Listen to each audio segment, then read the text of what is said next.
이 4680이라는 게 배터리가 좀 이렇게 덩치가 커진다는 의미 이상을 가지고 있다고 생각을 하고요. 그리고 그게 이제 한국 기업들이 주도를 하고 있다는 게 이제 고무적인 사실이라고 생각합니다. 어떤 의미에서 그러냐면 첫 번째 자동차 회사 입장에서는 똑같은 용량의 배터리 팩을 만드는데 한 4,000개의 셀이 들어가요. 4680을 쓰면은 그게 1,000개로 줄어듭니다. 개수가 4분의 1로 줄어드는 거죠. 용접을 덜해도 되고 빠르게 생산할 수 있다는 거 하나. 또 다른 하나는 4,000개의 균일한 셀을 뽑아서 집어넣던 거를 1,000개만 해주면 된다는 품질 관리가 훨씬 쉬워진다는 이야기가 생산자 입장에서는 생각하고 있는 거고요. 네. 테슬라도 개발을 했고 LG 엔솔이랑 파나소닉 그리고 SDI 등등이 개발을 했는데 결국은 먼저 성공한 거는 배터리 회사 쪽이라는 거죠. 배터리 셀을 공급하는 회사가 표준화를 했습니다. 드디어 배터리 셀이 표준화가 되고 사는 사람 파는 사람이 서로 편한 그런 세상이 오기 시작한다는 거죠. 배터리 2차 전지 얘기를 좀 해봐야 될 때인 것 같습니다. 이게 확실히 2차 전지가 좀 안 좋은 시간을 겪고 나면서 이게 좀 도태되는 기업과 앞서 나가는 기업이 좀 구분이 되고 있는 것 같기도 합니다. 그래서 그런 부분들까지 한번 좀 어떤 변화가 있는지 한번 살펴보도록 하겠습니다. 네, 임성균 배터리 다이브 이사님 모십니다. 어서 오십시오. 네, 안녕하세요. 네, 임성균입니다. 네, 오랜만에 뵙습니다. 네. 주식도 안 좋고, 그리고 업황도 좀 안 좋은 것 같은 느낌이 좀 있습니다. 어려운 시간을 보냈죠. 네. 특히 금년이 좀 많이 어려웠던 것 같고요. 어려웠던 거는 작년보다 나아져야 되는데 작년보다 나아지지 못한다는 느낌이 자꾸 들면서 이제 업계에 계시는 분들 힘드셨을 거고 투자하신 분들도 더 힘드셨을 거고 그랬다는 얘기인데 지금의 느낌으로 볼 때 일단 바닥까지 놓은 것 같습니다. 즉 더 이 업황이 떨어지지는 않을 것 같다라는 생각은 확실히 들고 거기에서 다시 이제 반등하지 않을까라는 생각이 드는데 그게 언제쯤일까라는 걸 계속 그동안 저도 보고 있었고요.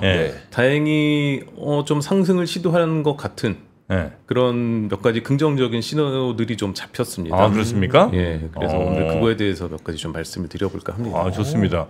일단은 뭐 미국 그 대선도 이거에 영향을 안 주진 않을 거 아니에요. 그리고 대체로 트럼프의 승리는 배터리 쪽은 조금 그러니까 결국 2차 전지 뭐 전기차 이쪽은 쉽지 않을 것 같다 이제 이런 얘기들 많이 하시는데 거기에는 크게는 동의하세요? 아니면 그것도 오히려 아닐 수 있다고 보십니까? 트럼프가 이제 당선이 되기 전에 그리고 그 전부터 내가 당선이 되면은 뭐 이거저거 하겠다. IRA는 당장 없애버리겠다. 이렇게 공언을 했었는데 과연 그렇게 할 것인가에 대해서는 좀 다시 짚어볼 여지가 있다고 생각합니다. 아, 그래요? 예, 작년 연말엔가 나와서 한번 말씀을 드렸었던 적이 있는데 자료를 잠깐 보여주시면 저게 이제 그 이번 선거의 결과입니다. 아직 최종은 아니지만 상원은 공화당이 다수가 된 게 거의 확실해 보이고 하원도 일단 현재 숫자가 많고요. 하원이 다수가 될 가능성도 상당히 높습니다. 대통령도 공화당이어서 뭐 이제 레드웨이브라고 얘기를 하는데 자 저렇게 됐다고 치더라도 그러면은 IRA가 없어질 것이냐 생각을 해보면 그러기 쉽지 않다는 생각입니다. 그 아래쪽에 보시면 그 미국 입장에서 보면 이제 외국 회사들이 배터리나 전기차 관련된 공장을 만든 위치예요. 뭐 조지아주라든지 뭐 오하이오, 애리조나 뭐 이런 데 있는데 저기 이제 이 선거 결과 반영하기 전 기준입니다. 저 상원의원 숫자가 보면은 미국 상원의원 100명인데 그 중에서 공화당 의원이 저 주에서 9명이에요. 그러니까 50대 50이라 쳐도 9명이면 거의 20%인 거죠. 자기 주의 일이 달려 있는 거기 때문에 그렇게 쉽게 반대표를 던지지 못할 겁니다. 하원도 비슷하다는 생각이고요. 그리고 트럼프 입장에서도 저 법을 없애가지고 얻을 수 있는 이득이 과연 클 것인가를 생각을 해보면 반드시 그렇지는 않다는 거죠. 그래서 저 법 자체를 건드릴 가능성은 높지는 않다라는 이야기고요. 대신에 그 법에 규정이 되어 있는 이제 행정부가 그 재량권을 발휘할 수 있는 영역이 있습니다. AMPC라는 게 이제 보조금이죠. 생산에 대한 보조금을 좀 이렇게 까다롭게 한다던가, 그건 어떤 경우에 준다던가 아니면은 생산량 얼마에 대해서 얼마씩 준다 하는 건 행정부가 쉽게 바꿀 수 있거든요. 예를 들어 지금 배터리 셀 생산은 킬로와트당 35달러를 주는데 예를 들어 20만 주겠다, 10만 주겠다. 이건 행정부가 결정하기에 따라서 얼마든지 바뀔 수 있다는 거고요. 그래서 법이 바뀌진 않을 것 같지만 보조금 자체는 줄 가능성은 좀 있다. 긍정적인 건 아닙니다만 그래도 완전히 없어지는 것보다는 최악은 아니다라는 얘기죠. 네. 아니 근데 이게 이제 물론 이제 말씀하신 건 저도 뭐 그렇게 생각합니다. 아마 그냥 막 끝 뭐 이렇게는 아마 못할 거고. 근데 크게는 하여튼 저 트럼프의 원칙이라는 거는 야 관세 때려 안 들어오고 지들이 어떻게 배기냐 어쨌든 들어올 거다 이거잖아요. 네. 그 상황에서 그럼 우리가 이제 막 배터리나 2차 전지 전기차에 기대했던 요쪽에 대한 기대감을 확 내려놓을 수밖에 없는 상황인데 네. 이게 지금 다 내려놓은 건가 아니면 좀 더 내려놓을 게 남아있나 해서 만약에 내려올 게 좀 남아있다면 설령 트럼프가 조금 뭐 봐주더라도 여기서 더 주가나 뭐 이게 가긴 좀 어려운 거 아닌가. 일단 저의 생각으로는 네. 더 나빠질 게 뭐가 남았나 싶고요. 아 그래요? 네. 더 나빠진다고 하더라도 그 예를 들어서 관세를 올린다고 하더라도 네. 한국의 배터리 회사, 전기차를 만드는 회사들은 미국에 공장이 있습니다. 네. 일단 거기서 대응을 할 수 있고요.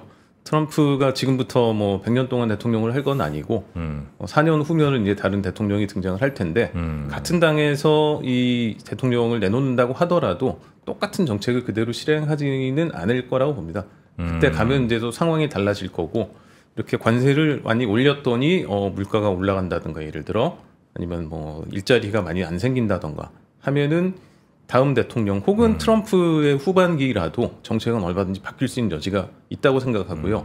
어떤 의미에서 보면 긍정적일 수 있는 게 트럼프는 그렇게 굉장히 변신이 빠른 사람 아닙니까? 네. 네. 네, 이거 아닌 것 같다. 혹은 이게 조금 더 내가 생각하기에 미국을 위대하게 만드는 데 도움이 되는 일이다. 하면 자기 얘기도 쉽게 바꿀 수 있는 좋게 얘기하면은 굉장히 유연한 사람이라고 생각을 합니다. 네, 나쁘기만 한 일은 아닐 거라.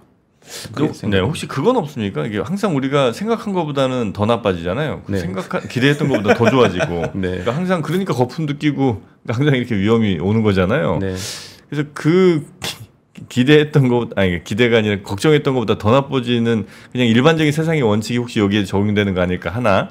또 하나는 지금 그 보조금 빼면 사실상 적자인 것 같은데 이런 회사 그러니까 우리도 지금까지는 에이 설마 그렇게 되겠어까지 한 그 정도가 시장에 반영된 거지 막상 그게 닥치면 주가라든지 뭐 이런 것들은 그보다 훨씬 더 내다 꽂을 수 있는 거 아닌가. 이미 기대했던 것보다 시장이 좀 안 좋은 쪽으로 많이 가 있는 상태라고 생각합니다. 아, 그런가요? 예, 네. 한 2년 전, 3년 전 생각해 보면 그때는 배터리 시장이 이렇게 될 거라고 기대하지 않았잖아요, 아무도. 이거보다 훨씬 더 많이 갈 거라고 생각을 했는데 현실은 이제 그 반대로 갔고요. 그래도 저는 바닥에 도달은 했다라고 생각을 하는 이유가 한 1년 가까이 그 바닥에서 지금 반등을 시도하고 있는 움직임들이 여러 가지 보이고 있습니다. 아, 그렇습니까?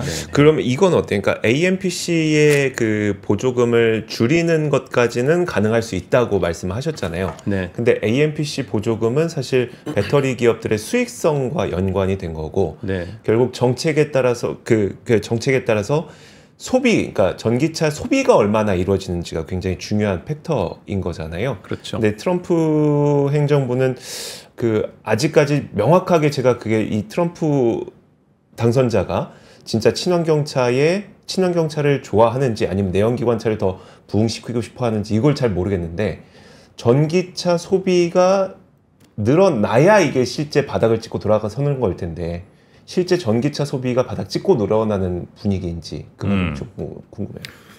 전기차 소비가 일단 늘어나야 된다는 건 뭐 의심할 수 없는 그 사실인데요. 네. 그러려면 뭘 해야 되느냐에서 결국은 이제 많은 사람들이 사야 되는 거잖아요. 네. 결국은 가격이 문제인데 가격을 보조금을 주어서 부담을 낮춰줄 것이냐 아니면 자동차 회사들이 열심히 개발을 하고 새 모델을 내놓아서 그 네. 낮은 가격을 달성을 할 것이냐의 문제인데 네. 일단 현재로선 첫 번째는 좀 막혀 있다는 생각이 들고요. 그리고 두 번째, 즉 자동차 회사들이 좀 더 저렴한데 괜찮은 전기차를 네. 만들어내는 게 좀 더 중요하다고 생각합니다. 이거는 사실 트럼프가 됐건 누가 됐건 전기차 회사 입장에서 할 수밖에 없는 일이에요. 그리고 이미 진도가 좀 꽤 나가 있고요. 네. 그런 시그널들이 하나씩 보이면서 이거 좀 잘 팔려요. 이게 예전보다 괜찮네 하는 이야기들이 나오고 있다는 거죠. 예컨대 그럼 최근에 혼다 프롤로그인가? 맞습니다.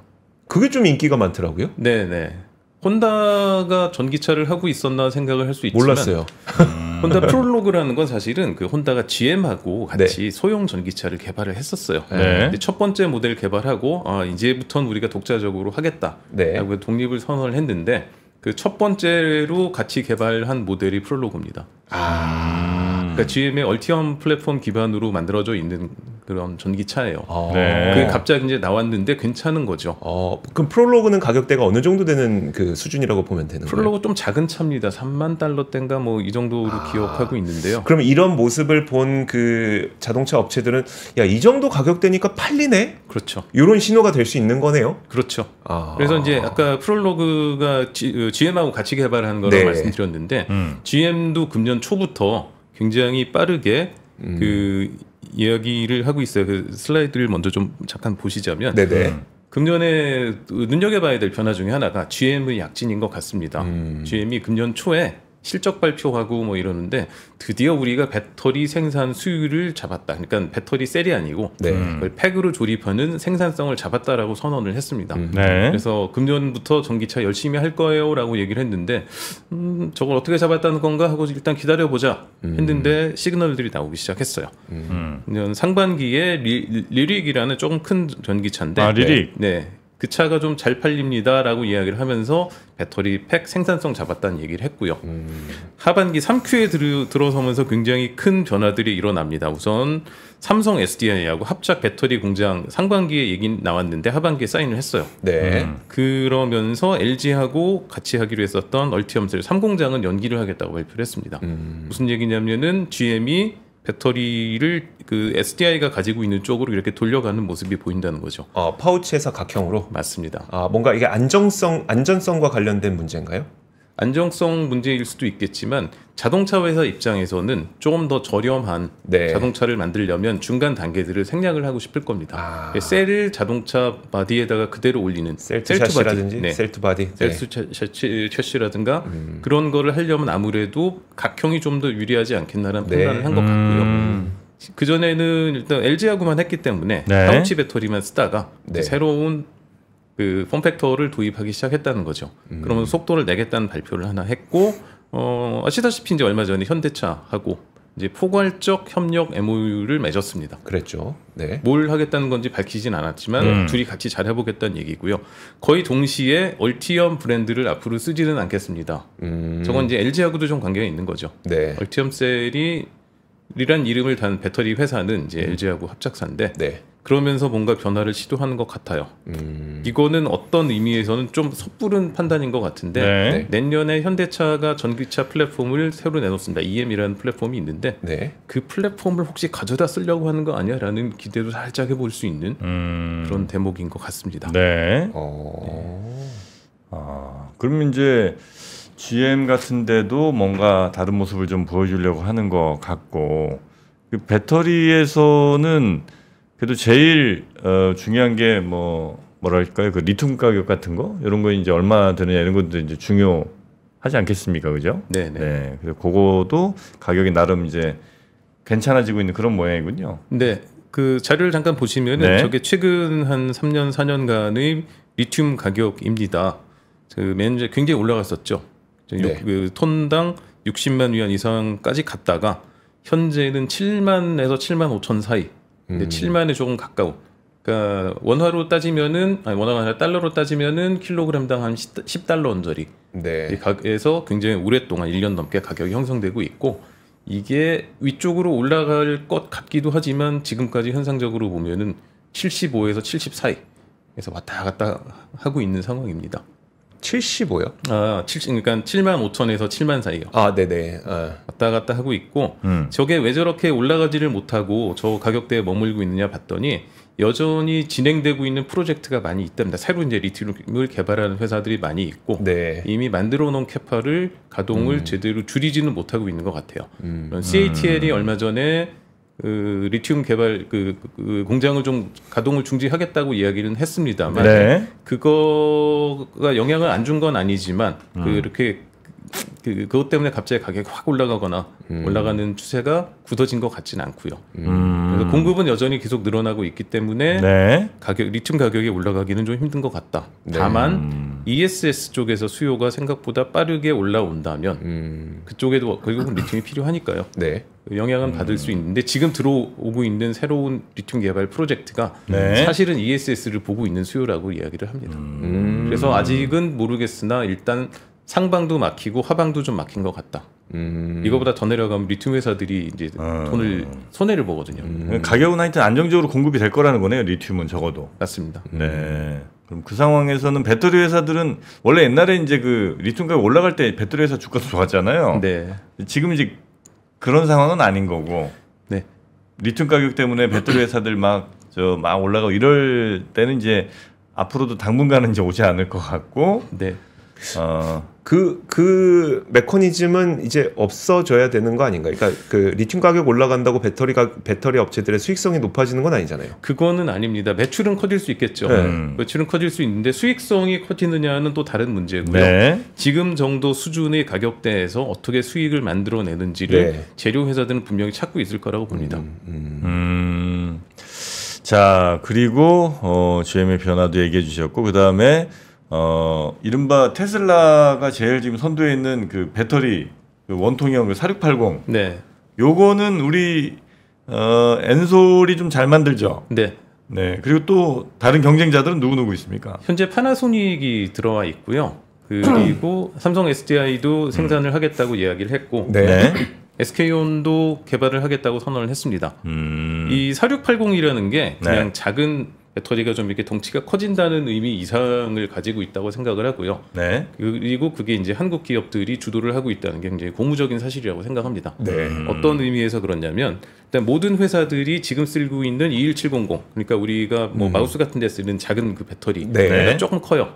거기에서 4680은 배터리를 만져봤는데 꽤 크고 묵직합니다. 네. 그런 쪽으로 바뀐다는 게 어떤 의미가 있냐. 첫 번째, 자동차 회사 입장에서는 똑같은 용량의 배터리 팩을 만드는데 예를 들어 한 4,000개의 셀이 들어가요. 네. 4,000개의 셀을 꽂고 조립을 다 전기적으로 연결을 해야죠. 용접을 해야 되는데 4680을 쓰면은 그게 1000개로 줄어듭니다. 개수가 4분의 1로 줄어드는 거죠. 네. 용접을 덜 해도 되고 빠르게 생산할 수 있다는 거 하나. 또 다른 하나는 4000개의 균일한 셀을 뽑아서 집어넣던 거를 1000개만 해주면 된다는 품질 관리가 훨씬 쉬워진다는 이야기가 생산자 입장에서는 생각해 볼 수 있는 거고요. 네. 그리고 그건 이제 그 팩 생산자 입장에서 그렇고요. 그 셀을 만드는 회사 입장에서는 지금까지 배터리 그 재고가 문제가 됐던 게 뭐냐면 회사들이 원하는 배터리 셀 스펙이 요만큼씩 다릅니다. 조금씩 다릅니다. 네네. 그래서 이 회사에 주려고 만들었던 셀이 갑자기 안 팔린다. 그러면은 딴 데 팔 수 있어야 되는데 지금 줄 수가 없어요. 4680이라는 거는 결과적으로 테슬라가 처음에 이제 제안을 했고 테슬라도 개발을 했고 LG 엔솔이랑 파나소닉 그리고 SDI 등등이 개발을 했는데 결국은 먼저 성공한 거는 배터리 회사 쪽이라는 거죠. 네. 배터리 셀을 공급하는 회사가 표준화를 했습니다. 무슨 얘기냐면 이거를 만드는 사람은 만들어 놓고 이 집에도 팔 수 있고 여기도 팔 수 있고 네. 사는 회사 입장에서는 이 회사도 만들고 이 회사도 만들면은 얼마든지 이렇게 다양하게 갖다 쓸 수 있다는 겁니다. 드디어 배터리 셀이 표준화가 되고 사는 사람 파는 사람이 서로 편한 그런 세상이 오기 시작한다는 거죠. 지금까지 마치 그 건전지가 AA, AAA 뭐 이렇게 이제 사이즈들이 표준화가 돼갖고 어느 뭐 마우스든 장난감이든 다 같은 사이즈 규격으로 리모컨에도 넣고 했었는데 네. 그 비슷한 상황들이 지금 2차 전지 쪽에도 벌어지고 있는 거예요. 맞습니다. 그럼 4680이 그 첫 번째 표준이 될 가능성이 매우 높은 거고요. 매우 높습니다. 근데 다른 데서는 지금 4695를 그러니까 벤츠였었나요? 네네. 4695를 또 주문했잖아요. 4680, 4695의 차이는 높이인데요. 네. 이게 두껍게 뚱뚱하게 만드는 게 조금 더 어려운 기술이고요. 네. 길이를 길게 만드는 거는 안에 전극을 조금 길게 잘라서 말면 됩니다. 아, 그건 큰 의미 없어요. 네, 크게 어려운 기술은 사륙이 아니죠. 중요한 거지. 네, 네. 높이는 그렇게 큰. 네, 맞습니다. 아, 그래요? 그래서 네. 4680이 하여튼 지금 현재 엔솔도 잘하고 이제 테슬라가 이제 먼저 기치를 들긴 했지만 하여튼 전체적으로 표준이 될 가능성이 가장 높은 그 규격이 지금 현재 돼가고 있는 거고. 네. 그럼 예전에 한참 우리 배터리 회사들이 잘 막 했었던 뭐 이렇게 그냥 널찍한 판때기 뭐 이렇게 파우치요? 네, 파우치 뭐 이런 식으로는 이거가 대세가 되진 않을 것 같아요. 파우치가 제일 먼저 이제 많이 그 한국 회사들이 주로 개발을 해서 도입을 했는데 그 폼팩터의 장점은 일단 기계적인 부품 조립 그 설계를 할 필요가 많이 없다는 겁니다. 원래 이제 각형 같은 경우는 사실 알루미늄 캔에다가 배터리를 집어넣고 여러 가지 뭐 부품들 만들고 조립하고 용접하고 막 이런 좀 복잡한 공정을 따라야 됐는데 그 각각이 이제 부품이기 때문에 따로 개발을 해야 됐잖아요. 근데 파우치 같은 경우는 그냥 그 필름이죠. 필름 안에다 집어넣으면 되기 때문에 그런 부품 개발을 할 필요가 없었어요. 상대적으로 빠르게 시장에 접근할 수 있는 방법이어서 한국 회사들이 많이 사용은 했는데 이제 그거의 약점들이 이제 좀 보이기 시작하면서 이제 각형 쪽으로 이제 좀 늘어나는 것 같고 아까 말씀드렸던 4680이 들어오면서 이제 원통형도 좀 늘어날 것 같고 그리고 그게 셀2 바디, 셀2 뭐 팩, 뭐 셀2 채시 이런 쪽으로 가면서 상대적으로 조금 그 약점을 가지고 있는 게 아닌가. 그래서 지금보다는 비중이 좀 줄어들 가능성이 높다는 생각입니다. 지금 4680은 그러면 적용하겠다고 한 기업이 어디인가? 완성자 OEM 기업들이 어디가 있는 거죠 지금? 일단 12월에 테슬라를 공급할 그 물량을 엔솔하고 파나소닉이 공급을 할 거고요. 파나소닉 같은 경우는 사실 그 테슬라 말고는 판매를 거의 안 하고 있기 때문에 엔솔이 어디하고 이야기를 하나를 봐야 되는데 일단 메르세데스 벤츠가 그 공급을 사용을 하겠다고 했고요. 그 50기가와트가 그건가요? 그거랑 다른 별개인가요? 50기가와트하고는 또 조금 좀 다른 겁니까? 네, 다른 차원입니다.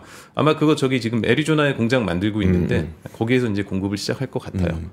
거기 캐파를 쓸 거고 루시드라는 뭐 아주 크지는 않지만 미국에서는 좀 비싼 전기차를 한 회사가 하겠다고 했고 다른 회사들하고도 분명히 얘기를 하고 있을 거라고 봅니다. 왜냐하면 전기차 회사 입장에서는 4680 쓰면은 너무 좋아지는 게 뻔히 보이는데 우리는 저기 4680 혹은 95 높이를 바꾸는 건 상관없는데 우리는 예를 들어 5680을 해주십시오.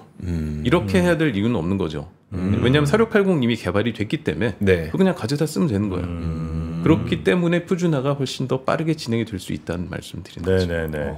근데 만약에 이게 좀 왜 굳이 이렇게 4680이면 사실 작은 거잖아요. 그러니까 46mm에 80mm잖아요. 그럼 뭐 요만한 건데 이게 예를 들어 이게 1000개가 들어간다고 치면 그 중에 하나만 불량 생겨도 이게 문제 생길 거 아니에요. 그렇죠. 그러면 뭐 배터리 좀 크게 해서 한 3개 이렇게 하면 3개 중에 뭐 하나 정도 문제 잡는 건 쉬운데 1000개 들어간 데서 어떤 게 문제 생길 줄 알고 그 불량률이 뭐 한 1%만 돼도 벌써 1000개 중에 10개 아니에요. 그래서 셀을 이제 만든 다음에 검사를 하겠죠. 검사를 해서 규격 안에 들어온 것들만 이제 팩 조립에 투입을 할 거고요. 그게 이제 아까 말씀드렸듯이 2170 같은 경우는 한 4000개를 검사를 해서 규격에 맞는 걸 집어넣어야 되는데 4680이 되면 그 1000개만 하면 된다는 거죠. 차 한 대 만드는데.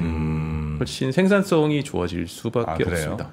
뭐 350, 뭐 800 뭐 이렇게는 안 되고 되면은 좋죠. 되면은 좋은데 크게 만드는 것 자체가 좀 힘든 일이고요. 원통형의 또 다른 장점 중에 하나가 생산성이 되게 좋습니다. 왜냐하면 전극을 코팅을 해서 양극, 분리막, 음극, 분리막 해서 그 두루마리 휴지처럼 이렇게 두루룩 말아요. 그래서 딱 붙이는 그 공장에서 그거 만든 걸 본 적이 있는데 진짜 빨리 만듭니다. 그래요? 유튜브 비디오 보시면은 굉장히 많이 올라와 있어요. 4가지 놓고 후룩 말아서 딱 잘라서 붙이고 그러고 나서 캔에 집어넣고 하는 건데 진짜 빠릅니다.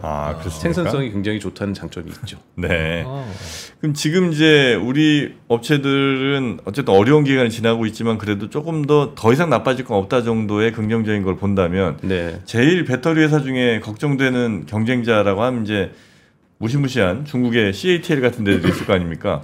옛날에 한 3년 전에는 방송할 때는 CATL랑 아이고 그거 뭐 기술도 없는 회사 뭐 이렇게 솔직히 이렇게 했거든요. 근데 이제는 뭐 위상이 완전 달라졌잖아요. CATL 같은 경우가 혹시 전 세계 혹은 뭐 미국 시장 같은 데 진출 가능성은 어떻게 보고 계십니까? CATL이 미국에 진출하려고 굉장히 오랫동안 시도를 했었죠.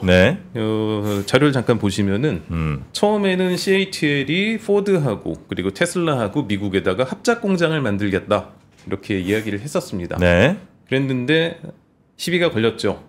그 직접적으로 이제 50대 50 뭐 이런 식으로 합작을 하겠다고 했는데 미국에서 이제 그 IRA 규정 그 입법을 하면서 네. 이렇게 만들면은 해외 우려 기업이고 여기서 나온 배터리를 단 전기차는 보조금 못 받습니다라고 못 박아 버렸고 의회에서 조금 그 중국의 강경한 의원들이 그런 거 하지 마십시오라고 계속 레터 보내고 이런 거 허락해주면 안 된다라고 정부 압박하고 그렇게 이야기가 진행이 됐었습니다.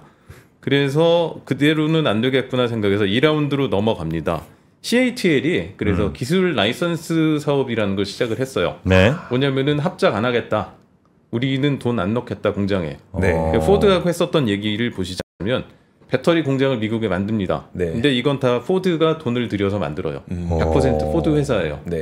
대신에 거기에 어떤 장비 쓰시면 돼요. 어떤 재료 쓰시면 되고 이렇게 만드시면 돼요. 하는 기술을 전수를 해주고 그거에 따라서 라이선스를 받는 모델로 바꾸겠다라고 이야기가 진행이 됐습니다. 됐었는데 그 역시 이것도 좀 시비가 걸렸던 그래서 해결책을 찾지 못했던 방법이긴 한데 이 해외 우려 기업을 지정하는 요건이 있습니다. 어떤 경우에는 해외 우려 기업이고 그런 회사가 만든 배터리는 보조금 못 받는다. 그런 배터리를 장착한 전기차는 보조금 못 받는다라고 이야기를 했는데 거기 네 번째 조항이 해외의 그러니까 중국이죠. 대놓고 중국 기업이 기술 라이센스 등으로 회사의 경영을 컨트롤할 수 있는 여지가 있는 경우 해석하기에 따라서는 안 되라고 할 수 있는 저것도 실패한 거네요. 그리고 결국은 실패했습니다. 그래서 안 되나 했는데 최근에 GM이 다시 또 GM이 등장하는데 새로운 모델을 하나 들고 나왔어요. 뭐냐면은 CATL은 원래는 지금도 있는 ATL이라는 회사에서 시작이 됐는데 그 회사는 일본의 배터리 회사 TDK가 이제 중국에다가 만든 회사라고 보시면 됩니다. 아, 그래요? 같이 만든 건 아닌데 저 두 회사는 굉장히 친해요. 그 CATL 창업자가 TDK에서 실제로 일하던 분이고 굉장히 친하고 지금까지도 20년 넘게 좋은 비즈니스 관계를 유지를 하고 있는데 이 일본 회사입니다. 아직 지금은 저 회사는 작은 그 파우치 그 모바일 기기용 배터리 정도를 생산을 하고 있는데 그 회사가 CATL의 라이센스를 받아서 일본 회사가 미국의 배터리 공장을 짓고 거기서 만든 배터리를 GM에 공급을 해보자라는 그런 검토가 나오고 있다는 이야기가 있어요. 진짜 똑똑하네요. 투쿠션 맥이네. 투쿠션. 저게 어떻게 되는 거냐면 첫 번째 이 경우는 CATL 그러니까 중국 정부와 미국 정부가 대립하는 상황인 거죠. 두 번째 라운드까지도 여전히 중국 정부와 미국 정부가 대립하는 상황인데 이렇게 되면 중간에 일본이 끼는데 일본이 어느 쪽으로 갈 거냐. 일본은 지금 배터리 산업, 전기차 산업 키우고 싶은데 자기네 회사들이 막 안 움직여주고 있어서 생각만큼 굉장히 걱정인데 갑자기 TDK가 저런 배터리를 만들 수 있게 된다 그러면 일본에 전기차 배터리 회사 하나 더 생기는 거예요. 일본 입장에서는 말릴 이유가 없죠. 뭔가 문제가 생기면 일본 정부가 나서서 아니 그러지 말고 우리 저기 일본 회사인데 우리가 알아서 잘 통제할 테니까 좀 이거 넘어갑시다 라고 이야기할 수 있는 여지가 있는 거죠. 그래서 드디어 대립이 대립이라기보단 대화의 상대가 미국 정부와 일본 정부가 되는 그래서 그냥 모양으로 보면은 이쪽에 있었던 그 갈등은 좀 해결이 된 것 같다 쪽으로 모양새가 바뀌었습니다. 문제는 TDK가 잘 할 수 있는 거죠. TDK 생산 공장은 어디 있는 거예요, 그러면? 지금 일본에 있어요. 지금은 일본에 있고. 근데 미국에다 만들려고 하는 거죠. 저 계획대로라면.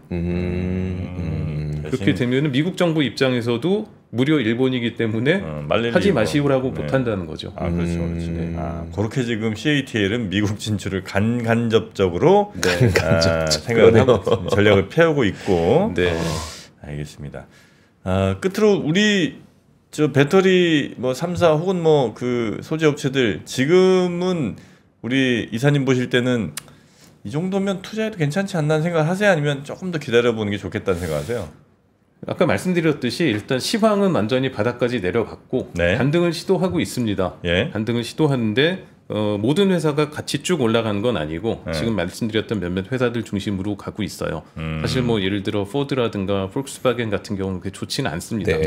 그래서 그쪽 밸류 체인에 묶여 있는 회사들보다는 GM이라든가 엔솔이라든가 SDI, 뭐 SK1 뭐 이런 쪽에 묶여 있는 밸류체인 쪽이 먼저 반등을 시도하지 않을까 생각하고요. 네. 뭐 그쪽 밸류체인에 들어가 있는 회사가 어딘지는 다들 알고 계시니까 그쪽 중심으로 슬슬 관심을 좀 가져도 되지 않을까. 네. 요새 그 주가가 계속 출렁출렁하잖아요. 네. 많이 올랐다가 많이 빠지고 이러는데 네. 많이 빠질 때 조금씩 관심을 가져보는 것도 지금은 적절한 타이밍이 아닐까 이런 생각을 좀 하고 있습니다. 네, 알겠습니다. 자, 배터리 워낙 또 많이 투자를 하셨을 거고 네. 지금도 마음 아픈 분들이 많으실 것 같아서 배터리 관련된 여러 이야기도 한번 좀 여쭤봤습니다. 오늘 함께해 주신 분은 배터리 다이브의 임성균 이사님이었습니다. 고맙습니다. 네, 감사합니다. 삶의 격을 높이는 9가지 지혜를 함께 나눕니다.